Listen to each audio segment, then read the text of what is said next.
Hello everyone, welcome to my channel. আশা করি তোমরা সবাই খুব ভালো আছো। তো এটা আমার কলেজের লাস্ট সেমিস্টার চলছে, আর এই সেমিস্টারের এক্সাম ডেট দিনগুলো ঠিক কিভাবে কাটলো সেটাই তোমাদের সাথে আজকে আমি শেয়ার করব। আর এই ভিডিওটা ফার্স্ট এক্সামের দিন। তো দেখো সকাল থেকে এরকম অনবরত বৃষ্টি হয়েই যাচ্ছে, আর আমার যেহেতু 10টা থেকে এক্সাম, তাই জন্য স্নান কমপ্লিট করে ঠাকুর পুজোটাও দিয়ে নিলাম। এরপরে চলো রেডি হয়ে নি, আর আজকে এই ড্রেসটাই পরে যাব। এরপরে মা খাবার দিয়েছিল রুটি আর তরকারি, তো সেটা খেয়েই ঝটপট রেডি হয়ে নিলাম। এবার চলো বেরিয়ে পড়ি তাহলে, কারণ এরপরে বেশি দেরি হলে ওদিকে ট্রেন ধরতেও দেরি হয়ে যাবে, সব দিকেই লেট হয়ে যাবে তাই জন্য। আর এই যে টোটো ধরে নিয়েছি স্টেশন যাওয়ার জন্য। তো চলো, এরপর দেখো স্টেশনে পৌঁছেও গেছি, আর আমরা বেশ 4-5 জন মিলে কয়েকজন একসাথেই গিয়েছিলাম। আর বলতে বলতে আমাদের ট্রেনও এসে গেছে, দেন ট্রেনে উঠে পড়লাম। আর জানো চুচুড়া এসে দেখি আমাদের ওদিকে এত বৃষ্টি হচ্ছিল, তবে এদিকে তেমন বৃষ্টিই হয়নি। দেন চুচুড়া স্টেশন থেকে বেরিয়ে হাঁটতে থাকলাম, টোটো ধরবো। আর এদিকে দেখো কি পরিমাণে রোদ উঠেছে। দেন হাঁটতে হাঁটতে টোটো স্ট্যান্ড অব্দি এসে গেছি, আর দেখো টোটোতে উঠেও পড়েছি। আর এই টোটোতে আমরা এই 4 জনই ছিলাম, আরো 3-4 জন ছিল, তারা অন্য টোটোয় গেছে, কারণ একটা টোটোয় তো সবার আর সম্ভব নয়। আর দেখো এরপরে এসেও গেলাম মহসিন কলেজ। জানো তো এই কলেজে আমাদের এটা নিয়ে 4টে পরীক্ষা হচ্ছে, 2 বছর ধরেই আসছি আমরা এই কলেজে পরীক্ষা দিতে। এই কলেজের সামনেটা না আমার খুব ভালো লাগে, দেখো কলেজে ঢুকতেই কত গাছপালা পড়ে। এরপর ভিতরে এসে সিঁড়ি দিয়ে উপরে চলে গেলাম, কারণ আমার রুমটা ছিল একদম 3 তলায়, সেই জন্যই। তো চলো আগে এক্সামটা দিয়ে নেই, তারপরে আবার আসছি। তারপরে এক্সাম দিয়ে বেরিয়ে সবাই মিলে আলোচনা হচ্ছিল কার পরীক্ষা কেমন হলো না হলো। আর আমার এই বান্ধবীর একদম ফার্স্ট বেঞ্চে পড়েছিল, তাই জন্য ওনার মুখটা এরকম হয়ে রয়েছে। এরপরে নিচে যাই চলো। আর দেখো সিঁড়ি দিয়ে নামার সময় ঠিক এরকম পরিমাণেই ভিড় ছিল, কারণ সবাই তখন এক্সাম দিয়ে বেরোচ্ছিল। আর আজকের এক্সামটা কিন্তু বেশ ভালোই হয়েছে আমার, প্লাস সবার কাছেই শুনলাম তাদেরও ভালো হয়েছে।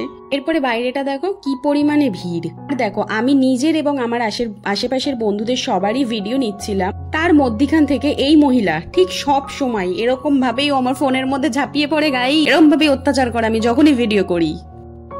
এরপরে আর কি কলেজ থেকে বেরিয়ে পড়লাম, আর এবার বাড়ি যাব, কারণ পরের দিন আবার এক্সাম আছে, আবার আসতে হবে, বাড়ি গিয়ে তো একটু পড়তে বসতেই হবে। আর এই ভিডিওটা হলো পরের দিনের, মানে সেকেন্ড দিন, যেদিন আমার আবার এক্সাম ছিল।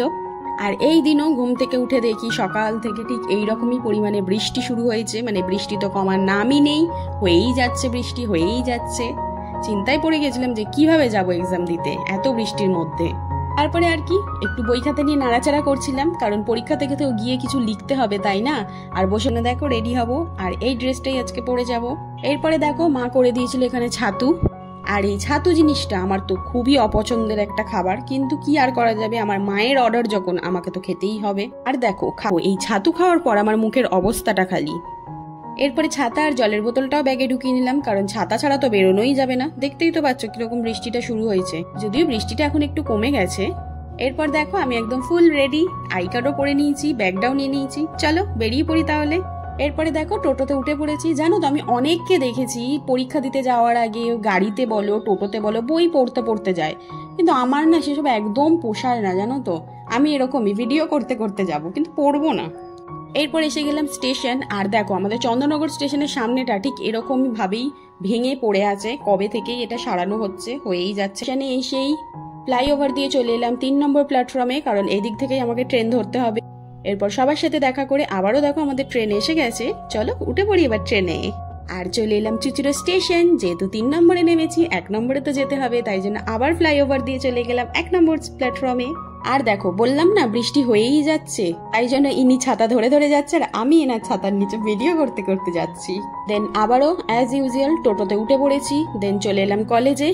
আর আমার যেই বিল্ডিং এ এক্সামটা পড়েছিল সেই বিল্ডিং এ না কারেন্ট ছিল না, তাই জন্য আমাকে এইভাবেই ভিডিওটা করতে হয়েছে ফোনের ফ্ল্যাশ দিয়ে। আর এক্সাম শুরু হয় যেহেতু 10টায়, তাই জন্য 10:10 অবধিও আমরা বসেছিলাম, কারেন্ট না আসায়, কোনো আলো না থাকায় আমাদের পাশের বিল্ডিং এ নিয়ে যাওয়া হচ্ছিল এখন। আর আমরাও সব নাচতে নাচতে চলে গেলাম পাশের বিল্ডিং এ, কারণ এই বিল্ডিং এ আমাদের কোনো সিট নাম্বারের ব্যাপার নেই। যেই রুমে আমাদের এক্সাম হবে এবার, সেখানে যে যার পাশে খুশি আমরা বসে এক্সাম দিতে পারি, সেটাই আমাদের খুবই আনন্দের বিষয় ছিল সেই দিন। আর এনাকে দেখো আমি এর জন্য কিন্তু জায়গা রেখে দিয়েছি, এ সবার লাস্টে এসে ঢুকেছে জানো। আর আজকে ছিল এই কলেজে আমাদের লাস্ট এক্সাম, তাই জন্য আমরা কিছুক্ষণ ধরে এদিক ওদিক ঘুরে ঘুরে কলেজের চারিদিকটা একটু দেখে নিলাম, কারণ মহসিন কলেজে আর তো আসা হবে না, পরীক্ষার জন্যই আমরা আসতে পেরেছিলাম। দেন বাইরে এলাম, কারণ বাড়ি যাবো তো। আর বৃষ্টি কিন্তু দেখো এখনো পড়ে যাচ্ছে। কিন্তু না, তারপরে আমাদের ডিসাইড হলো বাড়ি তো যাবই, কিন্তু কলেজের পাশেই একটা গঙ্গার ঘাট আছে খুব সুন্দর, সেখানে কিছুক্ষণ গল্প করব বলে এলাম, তারপরে তো বাড়ি যাবই। আর দেখো গঙ্গার জলটা খালি। তো চলো, আমার ভিডিওটা এই অবধি। ভিডিওটা ভালো লাগলে অবশ্যই একটা লাইক করে দিও, চ্যানেলটা সাবস্ক্রাইব করে দিও। আর পুরো ভিডিওটা দেখার জন্য সবাইকে অসংখ্য ধন্যবাদ। আবারও দেখা হবে পরের কোনো ভিডিওতে। বাই।